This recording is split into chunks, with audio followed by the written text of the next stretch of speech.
तो हम बात कर रहे हैं स्ट्रैटेजी कवर्ड कॉल की, ठीक है। सो कवर्ड कॉल, जैसे कि नाम दिख रहा है ना, कवर्ड कॉल, दो वर्ड है, कवर्ड एंड कॉल।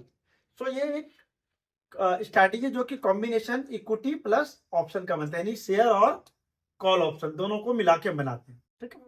तो किसके लिए सूटेबल है कि अज्यूम करो कि मेरे पास एक स्टॉक है, जिस स्टॉक से मुझे रेगुलर इनकम चाहिए as a dividend, but dividend क्या होता है, वो कंपनी देती है, ये मुझे मार्केट से रेगुलर इनकम निकालना है। यहाँ पर मैं वर्ड रिटर्न यूज नहीं कर रहा हूँ, मैं वर्ड इनकम यूज कर रहा हूँ। क्या डिफरेंस है दोनों में? रिटर्न आ भी सकता है और रिटर्न नहीं भी आ सकती, लेकिन इनकम क्या होता है, जो मैंने फिक्स कर लिया वो मुझे आएगा। तो कवर्ड कॉल में एक मंथली इनकम लिया जा सकता है। कैसे लेते हैं उसको आप समझते हैं, ठीक है। तो सबसे पहले जैसे कि मैं बताया कवर्ड कॉल, ये दो अलग अलग पार्ट है, इसमें आप मैं एक लाइन दे देता हूँ। तो सबसे पहले आपको समझना है कि आपके यहाँ पर दो तरह से आप बना सकते हो स्ट्रेटेजी को। या तो आपके पास ये शेयर ऑलरेडी है हो, या फिर आप एक स्टॉक को फ्रेश परचेज कर लो, ठीक है। दोनों केस को समझते हैं। अज्यूम करते हैं कि स्टॉक लेते हैं एलएनटी, ठीक है। तो एलएनटी की अभी करंट मार्केट प्राइस चल रहा 3650, और इसका जो डेरिवेटिव की लॉट साइज है, यहाँ पर मैं लिख देता हूँ, लॉट साइज है जो इसका 150 शेयर का है, ठीक है। तो आपके डीमेट में उतना ही शेयर होने चाहिए जितने की उसकी लॉट साइज है, तभी वो कॉम्बिनेशन बनेगा। अगर रिलायंस की बात करें तो रिलायंस का लॉट साइज 500 है, तो आपके पास 500 शेयर होने चाहिए, ठीक है। सो और सबसे पहले क्या करना, पहला ट्रेड कैश बाय करो, यानी कि आपने 150 शेयर 3650 पे बाय हो गया, ठीक है। ये डीमेट में हो गया। ये आपको होल्ड करना। तो यहाँ पर इन्वेस्टर क्या होता है, अजम्पशन ये होता है, इन्वेस्टर जो इस शेयर को होल्ड करेगा फॉर लॉन्गर टाइम तक। अब इसके साथ में दूसरा क्या करना है, सेल कॉल ऑप्शन। अब यहाँ पर दो ऑप्शन है, आप 3650 का भी बेच सकते हो और 3700 का भी बेच सकते हो, बट जो मैक्सिमम गेन आता है ना, वो आता है at the money. At the money यानी कि जहां पर स्टॉक का प्राइस है वहीं का कॉल बेच रहा हूँ। तो मैं यहाँ पर सिमिलर केस ले लेता हूँ कि ये वाला जो कॉल ऑप्शन चल रहा होगा अभी 50 रुपये पे चल रहा होगा, ठीक है। सो अब हम जनवरी में बात कर रहे हैं, इस जनवरी की एक्सपायरी कब है देखना एक बार। मेरे ख्याल से 31 जनवरी या 30 जनवरी है, लास्ट थर्सडे ऑफ जनवरी कब है? 30 जनवरी। 30 जनवरी है। तो हमें पता है कि हमारी जो ये है जनवरी की एक्सपायरी कब है? 30 जनवरी की है। तो 30 जनवरी तक में मैंने क्या किया कि एक ट्रेड ले लिया, इसकी एक्सपायरी 30 जनवरी को हो जाएगी। अब मुझे मिलेगा क्या, मुझे नहीं पता कि ये एलएनटी ऊपर जाएगा या नीचे जाएगा, बट मैं कौन हूं, मैं इन्वेस्टर हूं और मैं एलएनटी को लॉन्ग टर्म के लिए होल्ड भी कर सकता हूं या करना चाहता हूं, दोनों सिचुएशन ले लेते हैं, ठीक है। अब देखो, जब मैंने कॉल सेल किया, ये प्रीमियम मुझे रिसीव हुआ होगा, कितना मिला होगा? 150 मल्टीपल बाय 50 कितनी हो जाएगी? 15,000 रुपये। तो मेरी जेब में 15,000 रुपये, कितना? 7500, ओके। तो 7500 रुपये मेरी जेब में, 7500 रुपये मेरी जेब में आ गया। अब दो तीन सिचुएशन ले सकते हैं, एलएनटी ऊपर चला गया, एलएनटी यहीं रह गया, या एलएनटी नीचे आ गया, ठीक है। एक दोनों केस को स्टडी करते हैं। लेट से पहला केस लेते हैं, ये आ गया 3700। तो कितने पॉइंट ऊपर है यहाँ से? 50 पॉइंट। यहाँ पे कितना गेन आ जाएगा? 50 इंटू 150, ठीक है। अब ये कॉल, जब कॉल है, ये ऑप्शन कॉल है हमारा, कॉल ऑप्शन स्टॉक प्राइस बढ़ने पे क्या होता है, कॉल का प्राइस भी बढ़ जाता है। कितने पॉइंट से बढ़ेगा? जितने पॉइंट से स्टॉक बढ़ गया है। तो आज की डेट में 3650 का कॉल था, स्टॉक की प्राइस क्या आ गया? 3700। तो यहाँ से कितने पॉइंट ऊपर है? 50 पॉइंट। तो जो मैंने 50 पे सेल किया वो मेरा 50 पे बाय हो जाएगा। यहाँ क्या हुआ? No profit no loss. समझ में आया? नो प्रॉफिट नो लॉस कैसे हुआ? नहीं सर, ये एक बार रिपीट। नहीं आया। मैंने 3650 का स्ट्राइक सिलेक्ट किया था, उस पॉइंट से एलएनटी कितना ऊपर गया, उतने पे मेरी बाय होगी। अब वो जो एक्सपायरी होगा, जो सेटलमेंट होगा, उतने पे होगा जितने पॉइंट वो ऊपर है। तो 3650 का स्ट्राइक था, अभी ये 3700 पे आ गया। ये 3700 पे आ गया, तो ये भी 3700 पे आ जाएगा, क्योंकि स्टॉक का प्राइस तो दोनों कंडीशन के सेम रहेगा ना। ये मेरा स्टॉक का ट्रेड है, ये मेरा डेरिवेटिव का ट्रेड है, ठीक है। तो ये 3650 से 3700 चला गया, यानी कि जो मेरा कॉल ऑप्शन है वो 50 पॉइंट पे सेटल हो जाएगा। तो मैंने सेल ही 50 पे किया था, बाय भी 50 पे कर लिया, तो यहाँ पे क्या हुआ, no profit no loss. No loss. तो अब मैं जब दोनों स्ट्रैटेजी को कंबाइन करूंगा तो क्या हुआ, 7500 का गेन हो गया। ये पहला सिनेरियो था, ठीक है। अब लेते हैं कि अगर ऐसा ना हो कि स्टॉक नीचे चला गया, अज्यूम करो ये स्टॉक 3600 आ गया, तो ये मेरा डीमेट की जो नॉशनल वैल्यू है, जो मेरी डीमेट अकाउंट में, वो क्या हो जाएगा, लॉस हो जाएगा, डेप्रिशिएट हो जाएगा, बट वो लॉस रिलाइज नहीं हुआ क्योंकि मेरे पास शेयर ऑलरेडी है, तो इसकी वैल्यू कम हो जाएगी और शेयर पड़ा हुआ है।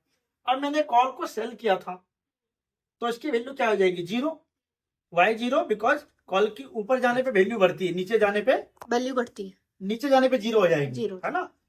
तो ये हो गया जीरो, तो बाइंग कॉस्ट मेरी क्या हो गया, जीरो, सेल कितने पे क्या था, 50 पे, तो नेट में मुझे क्या हो गया, वापस प्रॉफिट। तो जब मैंने ये ट्रेड किया, प्रैक्टिकली जितने पॉइंट का मैंने प्रीमियम बेचा वो मेरा गेन होता ही होता है, ठीक है। इसलिए हम इसको वर्ड बोलते हैं इनकम का, वर्ड कॉल से क्या मिलता है, रेगुलर इनकम। तो एज ए ट्रेडर जब मैंने ये कॉल बेची, मुझे पता था ये 50 पॉइंट मुझे मिलेगा, हो सकता है यहाँ लॉस ज्यादा चला जाए, लेकिन ये 50 पॉइंट मुझे मिलेगा ही मिलेगा। तो अज्यूम करो 30 जनवरी को अगर ये हुआ तो मैं दोनों साइड से निकल सकता हूँ, और मैं सिंपली ये भी कर सकता हूँ कि चलो यहाँ पर नो प्रॉफिट नो लॉस है, तो मैं फरवरी का एक और कॉल 3700 का बेच दूं, ऐसा भी कर सकता था, ये मेरा स्टॉक नॉशनल गेन रहता। अब इस सिचुएशन में देखते हैं जब नीचे आ गया, क्योंकि ज्यादातर प्रॉब्लम कब होती है, जब प्राइस नीचे आया, तो ऊपर तो कोई दिक्कत है नहीं है। तो अब मान लेते हैं जनवरी हमारा खत्म हो गया, मेरे पास स्टॉक नहीं, स्टॉक अभी भी है, और यहां से मैंने 7,500 का प्रीमियम खा लिया, ये मेरी जेब में आ गया। अब जनवरी में मैं फरवरी में आ गया, फरवरी में सेम स्टोरी वापस दोहराऊंगा। अब मेरा स्टॉक कितने पे है, 3600 पे। सोच सकते हो कि इसकी वैल्यू प्राइस जो है, कह सकते थे कि इसकी एवरेज कॉस्ट मेरा 3600 आ गया, क्योंकि 50 रुपए मुझे वहां से मिल भी तो गया। तो मेरे पास ऑप्शन है, मैं 3600 का भी सेल कर दूं या फिर 3650 का कॉल सेल करूं। क्या डिफरेंस आएगा, 3600 का कॉल 50 से 60 रुपए में चल रहा होगा, और 3700 का 40 से 45 रुपए में, थोड़ा प्रीमियम थोड़ा कम हो जाएगा। तो फरवरी में मैं दोनों ट्रेड ले सकता हूँ, ज्यादा प्रॉफिट चाहिए पीछे वाले कॉल को वापस सेल कर दूंगा, थोड़ा कम प्रॉफिट चाहिए कि चलो रिकवरी भी मार सकता है, पिछले महीने नेगेटिव गया स्टॉक, तो मैं इस वाले स्टॉक कॉल को सेल कर दूंगा, और ये सिलसिला कंटिन्यू रहेगा जब तक कि मेरा स्टॉक मेरी जेब से या डीमेट से निकल नहीं जाता। समझ में आया, कोई डाउट इसमें, कि ये जो मेरा कॉल का प्रीमियम है, ये मेरा रेगुलर फ्लो बनता रहेगा, ठीक है, रेगुलर फ्लो बनता रहे। कई बार ऐसा होता है कि एक स्टॉक एक ही प्राइस के रेंज में घूमता रहता है सालों साल, ठीक है। उस केस में इन्वेस्टर एक्स्ट्रा रिटर्न कमाता थ्रू कॉल ऑप्शन। कुछ ऐसे स्टॉक ले लो जैसे पावर ग्रिड है, 10 रुपए में 15 रुपए के मूवमेंट में घूमता रहता है, आप ऊपर की एक कॉल बेचते चले जाओ, वो आपका एडिशनल प्रॉफिट मिलता रहेगा। भी आप एज ए इन्वेस्टर अगर आप वो नहीं कर रहे थे, स्टॉक खरीद के तो वेट ही कर रहे थे ना, वेट ही कर रहे हो, इस केस में आप कॉल को बेच दो, you will get some additional return.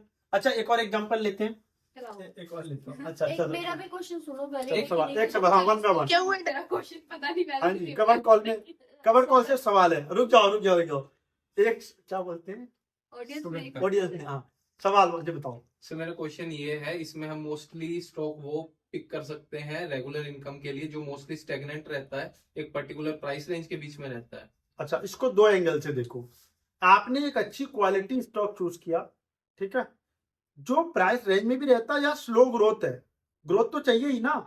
Assume करो इंडियन ऑयल कॉर्पोरेशन, ठीक है, आपको पता है स्टॉक 7 रुपए का 8 रुपए का डिविडेंड दे देता है, धीरे प्राइस मूव करता है। उस केस में आप क्या करोगे, अगर आप जल्दी से स्टॉक को बेचना नहीं चाहते हो तो दूर दूर की कॉलें बेचते चले जाओ, ठीक है, दूर दूर की कॉलें बेचते चले जाओ। एग्जाम्पल लेते हैं उसी का, इसको मिटा के एक दूसरे स्टॉक का एग्जाम्पल लेते हैं। अज्यूम करो हमने स्टॉक ले लिया यहाँ पर आईओसी, इंडियन ऑयल कॉर्पोरेशन, 4500 का लॉट साइज ले लेते हैं, इसका थोड़ा सा ऊपर नीचे होगा बट राउंड फिगर कर लेते हैं। मुझे पता है कि ये स्टॉक है, स्लो मूविंग है बट हाई डिविडेंड पेइंग है, ठीक है, अभी चल रहा वो 137 पे आसपास में चल रहा है, 137 पे चल रहा है। Yes. तो मैंने क्या किया कि स्टॉक को यहाँ पे बाय कर लिया, सबसे पहले स्टॉक को बाय कर लिया, स्टॉक बाय कर लिया। अब मेरे पास ये स्टॉक आ गया है, कितने आएंगे, 4500 मल्टीपल बाय 4500, तो स्टॉक मेरे पास आ गए, वैल्यू देख लो कितना बन रहा है। ठीक है, मैंने कॉल 135 की नहीं बेच के 150 की कॉल सेल किया। 150 कॉल ऑप्शन 16,500। 16,500। ठीक है, इतने की मैंने इन्वेस्टमेंट कर दी और कॉल ऑप्शन 150 की मैंने सेल कर दी। लेट्स से ये सिर्फ 2 रुपए पे मिला, या दूध का है 1 रुपए ले लो, 1 रुपए पे मिला। अब देखो कायदे से कितनी डिफरेंस है यहाँ से, 137 से 150 में 13 पॉइंट का डिफरेंस है। 150 यहाँ है, ये जो गैप है वो 13 पॉइंट का है।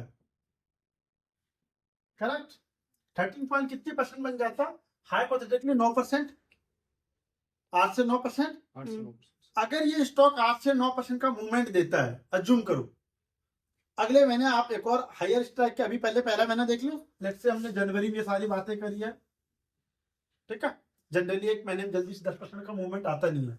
अब इसको स्टडी करते हैं कि अज्यूम करो ये कहीं पर भी 145 ले लेते हैं, एजम्पशन करते हैं ना कि 5-6% का मूवमेंट आया, जनवरी खत्म होते ये 145 पे आ गया। 145 पे आ गया तो स्टॉक में अप्रिसिएशन कितने आया, 5 + 8 पॉइंट का। ठीक है, 8 पॉइंट का यहाँ आ गया, ये नॉशनल गेन है, मैं बेच नहीं रहा हूँ। ये कॉल मेरा 0 हो जाएगा, बिकॉज कॉल की क्या वैल्यू आएगी, स्ट्राइक प्राइस से कितना ऊपर होता उतने पे सेटल होगा। तो स्ट्राइक प्राइस से ऊपर गया नहीं अभी, तो ये 0 हो जाएगा। यानी कि ये मैंने शेयर किया था, बाइंग कॉस्ट इसकी क्या आएगी, 0। तो 4500 रुपए का मुझे यहाँ पर नेट प्रॉफिट आ गया। कैसे आया नेट प्रॉफिट, एक लॉट बेचा था मैंने, 4500 का लॉट है, तो मेरा जनवरी में 1 रुपए मिल गया मुझे। अब स्टॉक का प्राइस कहाँ बैठा अभी, 145 पे। मुझे लग रहा है स्टॉक बुलिश हो गया है, तो अगली ऑप्शन, लेट्स से कि मैं अब यहाँ से फरवरी सीरीज स्टार्ट कर रहा हूँ।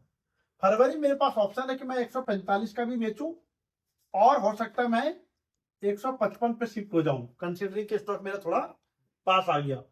तो मैंने यहाँ पे 155 का स्टॉक का कॉल सेल कर दिया, वापस कॉल सेल कर दिया। लेट से कि ये मिल गया मुझे वापस 1 रुपया, अज्यूम करते हैं। ठीक है, तो वापस मैं इंतजार करूंगा फरवरी में स्टॉक में क्या होता है, या तो ऊपर आएगा या नीचे जाएगा, या तो ऊपर जाएगा या नीचे जाएगा। अगर ये वापस स्टॉक ऊपर गया तो बहुत बढ़िया, 1 रुपये मेरे पास वहां से मिल गया, प्लस 10 रुपए का एप्रिसिएशन यहाँ से आ गया, मेरे को स्टॉक बेचने की जरूरत नहीं पड़ी। स्टॉक बेचने की जरूरत मुझे कब पड़ेगी, जब मुझे वहां से लॉस लेने की जरूरत पड़ेगी। अगर वहां लॉस हुआ तो लॉस बुक कर लो, तो प्रॉफिट बुक कर लो। अदरवाइज क्या होगा कि एक बार ऊपर गया बहुत तेजी से, आपने वहां लॉस बुक कर लिया, आपने प्रॉफिट बुक नहीं किया, यहाँ पर अगली महीने नीचे आ गया तो वहां भी लॉस और यहाँ भी लॉस। तो बेटर है जब आप लॉस बुक कर रहे हो तो आपको प्रॉफिट भी बुक कर लेना है। इन एनी केस आपका लॉस आपके प्रॉफिट से कम ही होगा। ऐसा क्यों, क्योंकि हमने गैप में सेल किया है। अब इसी स्टॉक का सोच के देखो कि आपने 10 महीने यही काम किया, 10 महीने 1-1 रुपए बनाया, सिर्फ 1-1 रुपए, सिस्टमैटिक है ना, 12 महीने की बात कर रहे हैं, 12 महीने आपने 1-1 रुपए ही बनाया। कितने रुपए बन गया आपको, 10 में 45,000। 12 पॉइंट में बात कर लेते, 12 रुपए मिल गया आपको, 7 रुपए का डिविडेंड है, 19 रुपए मिल गया आपको। मैं कहता हूँ स्टॉक साल भर बाद यही रह जाए, still you are at 13 to 14% of gain, है ना।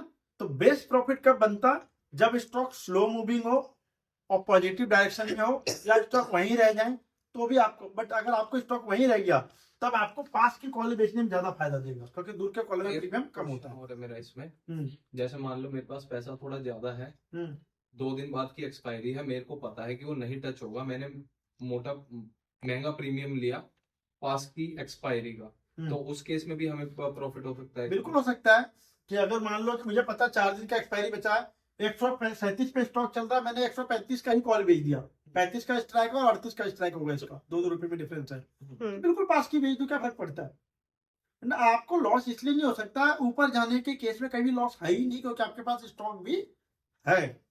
अगर वहां 5 रुपए का लॉस होगा तो यहाँ 7 रुपए का प्रॉफिट होगा, अगर वहां लॉस होगा तो यहाँ प्रॉफिट होगा ही होगा। तो कवर्ड कॉल उनके लिए बेटर है जो एक इन्वेस्टमेंट करना चाहता है और साथ में रेगुलर इनकम चाहता है अपने स्टॉक से। मतलब अगर हम इसको सिंपलीफाई करें, या तो हमें स्टॉक में प्रॉफिट होगा जो हमने डिलीवरी में ले रखा है, बहुत बढ़िया, या फिर अगर हम कवर्ड कॉल लेंगे तो हमें तब प्रॉफिट होगा जब स्टॉक हमारा नहीं बढ़ेगा जो डिलीवरी में। 2 से 3 सिचुएशन लेती, अगर स्टॉक वहीं रह गया या नीचे चला गया तो प्रॉफिट आपको कॉल से होगा। कौन से होगा? अगर स्टॉक ऊपर बढ़ गया और जनरल मूवमेंट आया, स्ट्राइक प्राइस तक आया, तो प्रॉफिट आपको दोनों जगह से होगा। अगर एक्सपोनेंशियल मूवमेंट आ गया पॉजिटिव साइड में, बहुत तेजी से ऊपर बढ़ गया, तो कैश तो कॉल में लॉस होगा और यहाँ पर प्रॉफिट कैश होगा। में इसमें मेरा एक क्वेश्चन और है, लाइक हमारे पास डिलीवरी में स्टॉक नहीं है, हम वो स्टॉक एमटीएफ में लेके कर सकते हैं? एमटीएफ में लेके कर सकते हो। अब ये वाला जो सवाल था, ये वाला कि क्या मुझे 6,16,000 का खरीदना है या नहीं खरीदना है, इसको 2-3 तरीके से देखो। अगर आपने एमटीएफ में ले लिया तो आपका इंटरेस्ट कॉस्ट बढ़ जाएगा, है ना। अगर आप एट द मनी की कॉल, एट द मनी मतलब बिल्कुल पास की, जहां ज्यादा प्रीमियम बेच रहे हो, वो लेते हो तो बेनिफिशियल, अगर पॉजिटिव डायरेक्शन में गया तो, ठीक है। दूसरा सिनेरियो क्या हो सकता है कि आप एक फ्यूचर ले लो, 1 लाख रुपए फ्यूचर आ जाएगा, उसको साथ कवर्ड कॉल बना लो, ठीक है। बट फ्यूचर में क्या होता है कि आपको हर महीने, जैसे हमने पिछली स्टॉक में एग्जांपल लिया कि मैं इसको 3 महीने 4 महीने होल्ड कर रहा हूँ, फ्यूचर में आपको हर महीने रोल ओवर करना पड़ेगा, तो रोल ओवर की कॉस्ट एक्स्ट्रा पड़ेगी, प्लस जो प्रीमियम फ्यूचर की जो प्राइस का डिफरेंस आएगा। तो इसलिए बेस किसके साथ है, ये स्टॉक खरीदो और कॉल बेचो। अगर कुछ समझ में नहीं आ रहा स्टॉक में, एक और इसको ना निफ्टी के साथ बहुत बढ़िया बनाया जा सकता है। अज्यूम करो 18 लाख की निफ्टी है, 18 लाख कैसे पढ़ रहे हम, निफ्टी की price multiple by lot size, note size उतने लाख का मैंने निफ्टी का ईटीएफ ले लिया आज, ले लिया, और मैंने निफ्टी की कॉल को बेच दिया, टेंशन फ्री। निफ्टी नीचे जाएगा, निफ्टी ऊपर जाएगा, नीचे जाएगा, जाने दो, मुझे पता है ना आज नहीं 6 महीने बाद रिकवरी आएगी, साल भर बाद रिकवरी आएगी, हर महीने में कॉल से प्रॉफिट बनाया जा रहा हूँ, ठीक है। स्टॉक में एक रिस्क रहता है कि स्टॉक ये गिर के 60 रुपए पा सकता है, निफ्टी बहुत रेयर केस में 50% गिरता है, तो आप इसको इंडेक्स में भी कवर कॉल बना सकते हैं। सर एक क्वेश्चन है, इसमें जैसे हम एग्जिट कभी भी ले सकते हैं, कभी भी ले सकते हो। और अगर जैसे एक स्टॉक मैंने एलएनटी लिया और मैंने एग्जिट ले लिया, उसके बाद दोबारा मैं उसको ट्रेड कर सकती हूँ? वो तो 5-10 मिनट भी बना सकती हो। कई बार लोग क्या करते हैं, इवन 10 आधे घंटे के लिए मोमेंटम वाले दिन में भी ये बना लेते हैं कि मैंने स्टॉक लिया और सामने से कॉल बेच दिया। अच्छा, क्या अगर थोड़ी एकदम से मूवमेंट आई प्रॉफिट बुक करके निकल गए और दोबारा फिर हम एंटर, एंटर तो ये दोनों चीजें आप एक साथ कर सकते हो। तो कवर्ड कॉल स्ट्रेटजी यूएस में बहुत फेमस है, ठीक है। इंडिया में भी बहुत कम करते हैं लोग, बट बेस्ट स्ट्रेटजी है इन्वेस्टर पॉइंट ऑफ व्यू से। यहाँ पर ट्रेडर नहीं हो आप, इनकम लेनी है, यू आर द इन्वेस्टर। आपका मोटिव हमेशा ये होना चाहिए कि मेरा स्टॉक धीरे स्लोली ग्रोथ की तरफ जाए और प्रीमियम भी मुझे और मिल जाए। एक कवर्ड कॉल की पोजीशन 3 महीने तक की ले सकते हैं मैक्सिमम। अगर आप सिंगल स्टॉक में 3 महीने की बनाते हो, तो मैंने आज स्टॉक लेके कॉल बेचना है, तो आप जनवरी, फरवरी, मार्च, मैक्सिमम मार्च तक की कॉल बेचना है।